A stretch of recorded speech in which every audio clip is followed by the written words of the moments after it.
अस्सलाम वालेकुम 7 क्लास, क्या हाल है आपके।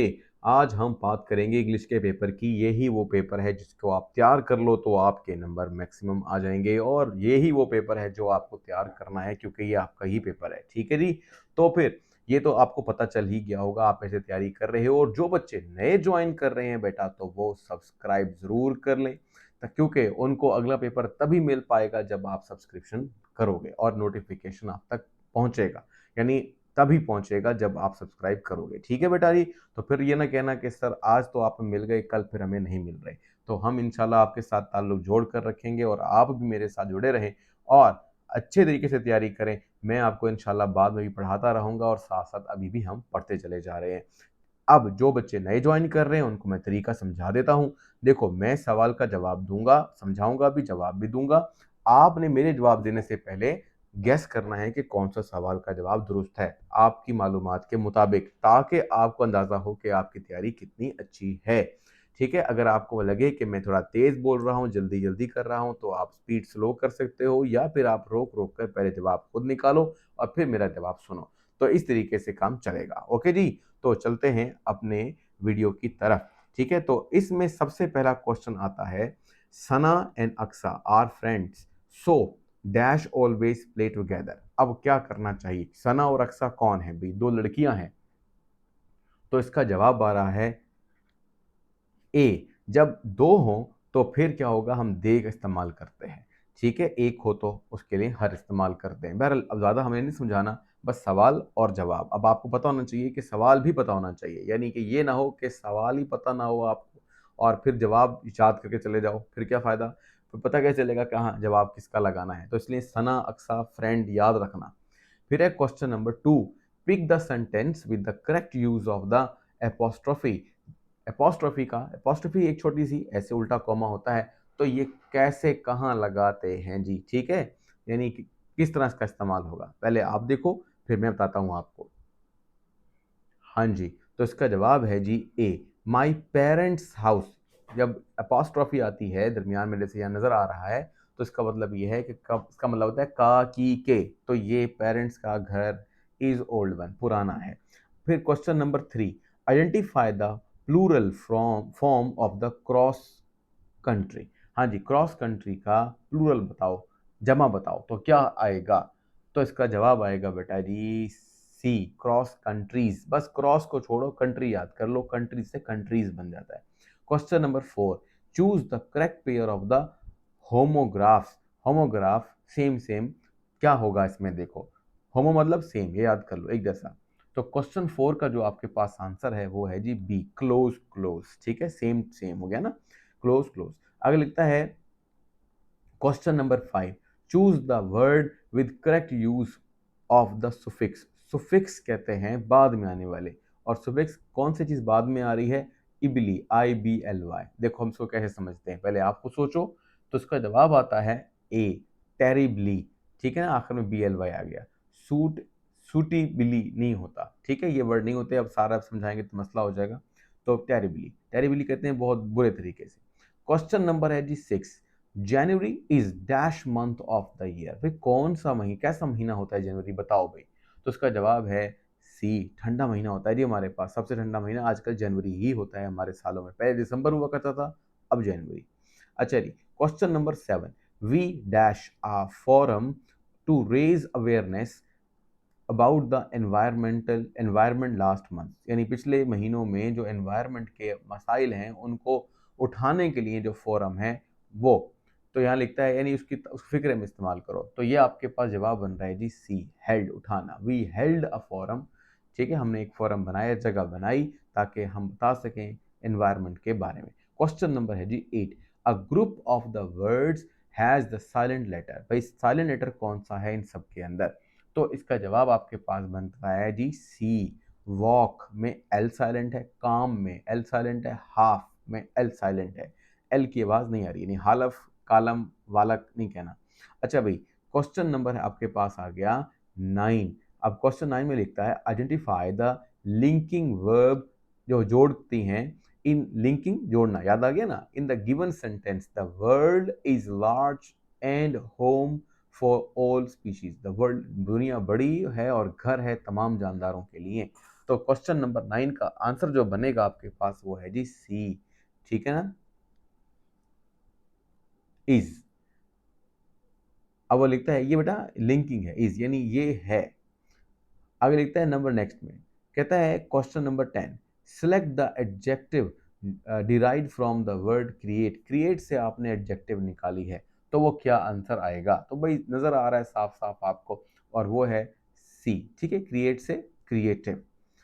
और फिर उसके बाद क्वेश्चन क्रिएटिव मतलब क्रिएटिव होना, नई चीजें बना सकने के काबिल होना।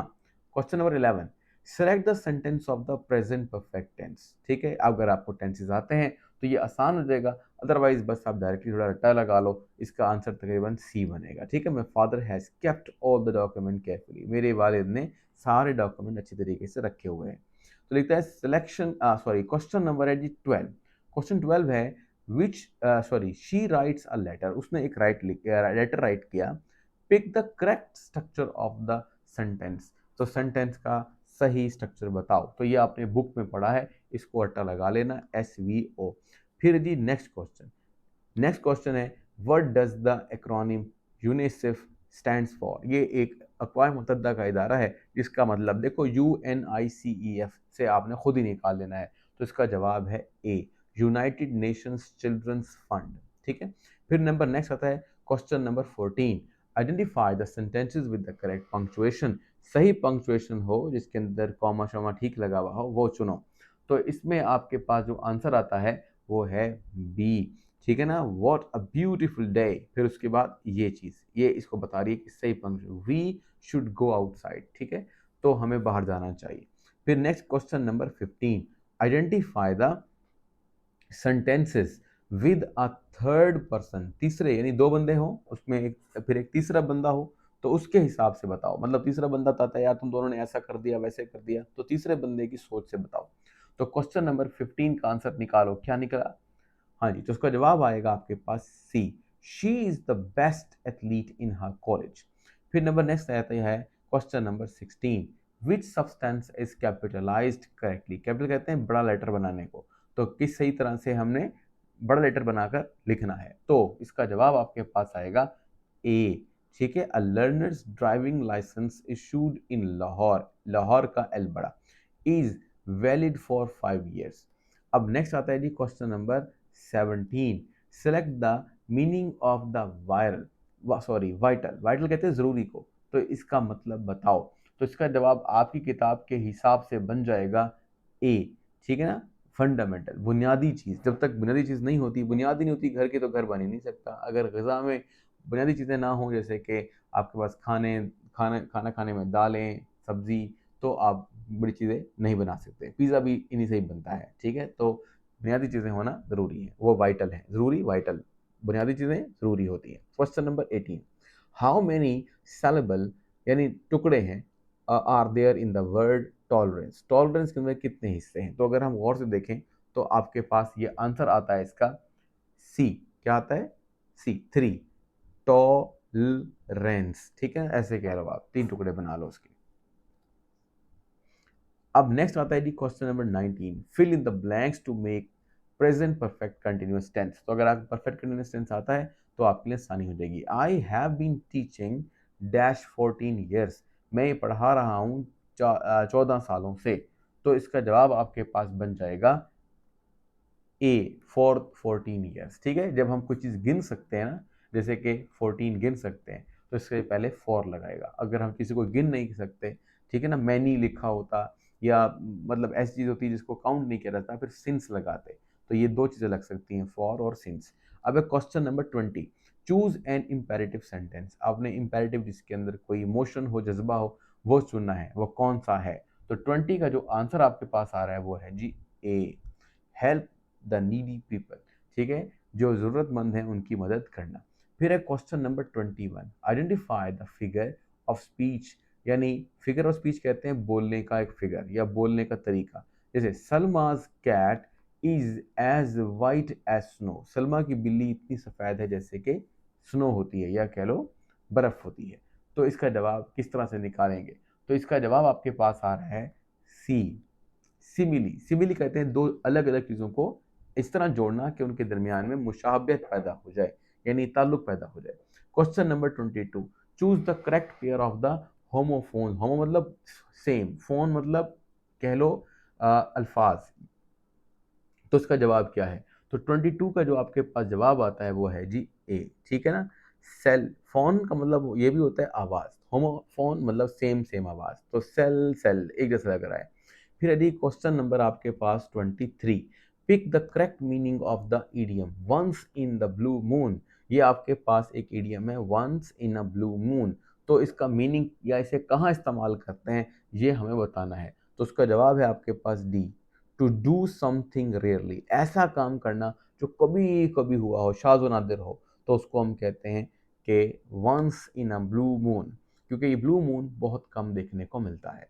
Question number 24, choose the declarative sentence. ठीक है, इसका जवाब आपके पास आ जाएगा बी। बी का मतलब है we are going to the park, यानी कि हम डिक्लेयर कर रहे हैं कि हम जा रहे हैं कहीं पर या उधर जा रहे हैं, तो ये डिक्लेयर करना कहलाता है, इसे डिक्लेरेटिव सेंटेंस भी बोलते हैं। अगला सवाल आ रहा है, choose the correct indirect speech of the sentence.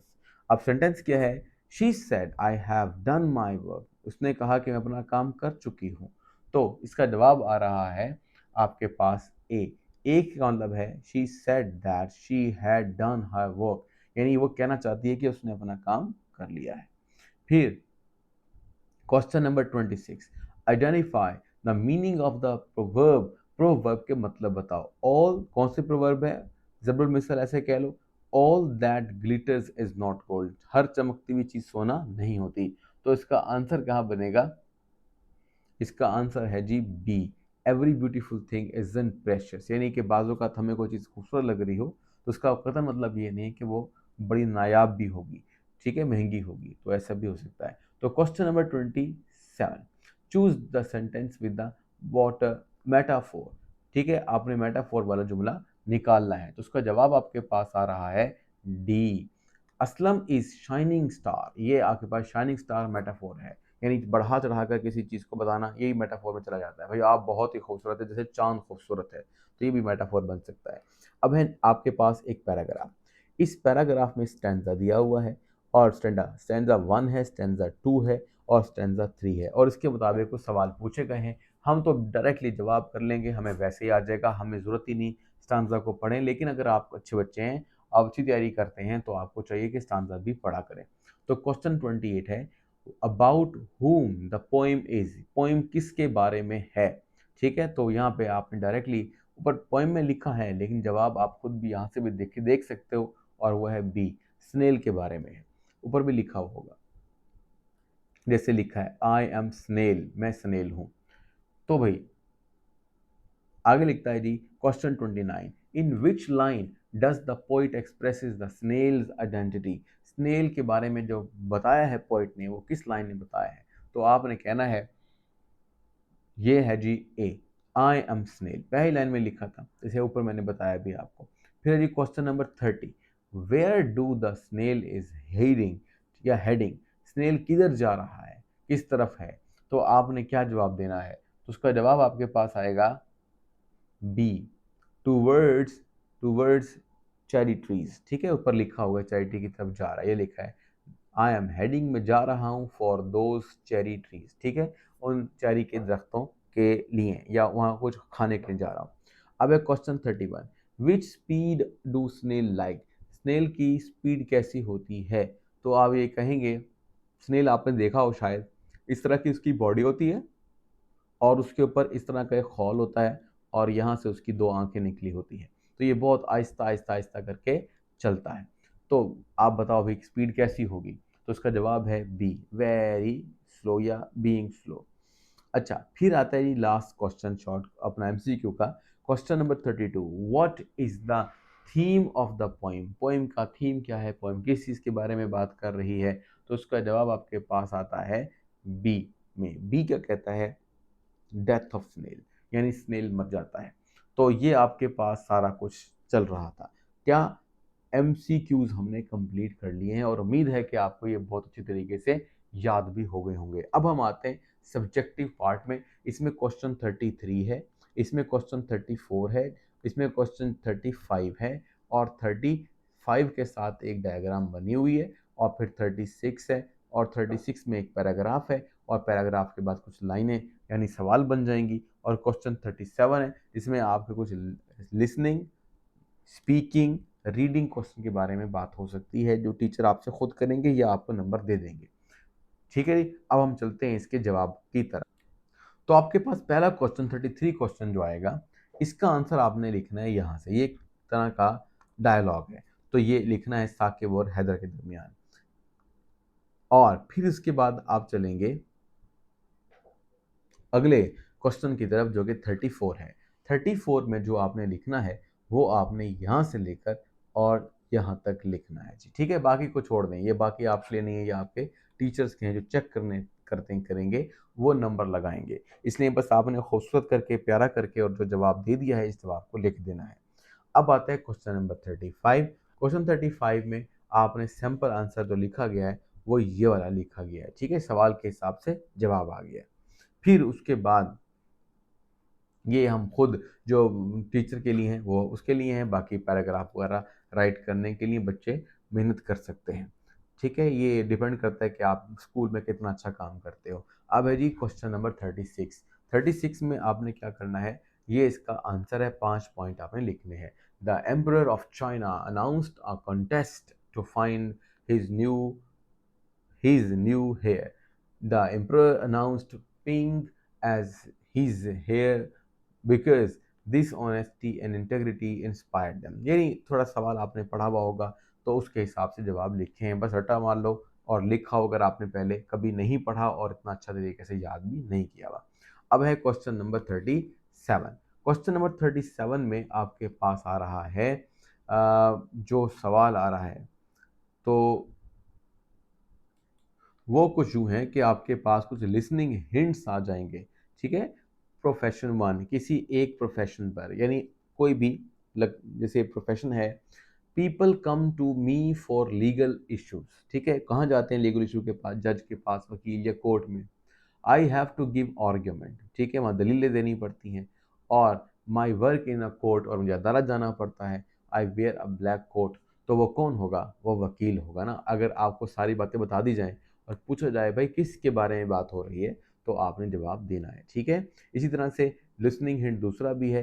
I sit in बाजार, बाजार में बैठा हूँ। I work with thread and a big needle, और मैं धागे और सुई से काम करता हूँ। I deal with the torn shoes, में जो है वो फटे हुए जूतों के साथ डील करता हूँ या उसे बनाता हूँ। My name start from the C, C किससे होता है? कोबलर। तो आपको समझ में आ गई होगी, कुछ आपको हिंट दिए जाएंगे और आपसे आंसर पूछे जाएंगे। हो सकता है टीचर आपके नंबर वैसे भी लगा दें। अच्छा भाई, अब इसके बाद सवालों के जवाब दिए गए हैं। जैसे मैंने अभी बताया कि पहले सवाल का जवाब है लॉयर यानी वकील, और दूसरा जो आपके पास है वो है कोर्ट में वो काम करता है वो शख्स, और वो देख रहा है कि कोर्ट के बारे में सवाल आ गया। इसी तरह से बेटा सवाल नंबर जो है ना नेक्स्ट 3 हो जाएगा, इस तरह 4 हो जाएगा। सारे सवाल भी लिखे हुए हैं, ठीक है, और साथ साथ उनके जवाब भी लिखे हुए हैं, और आपने बस यहाँ तक ही करना है, इससे आगे नहीं जाना। ये सारा कुछ जो है वो टीचर के लिए होता है।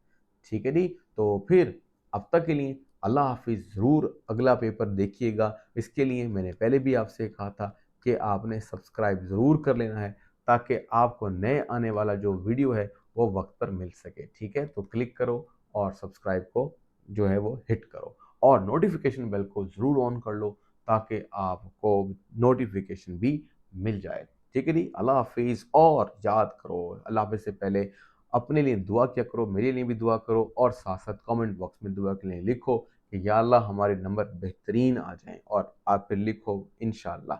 ठीक है, तो आपको इस तरह से एक एनर्जी मिलेगी।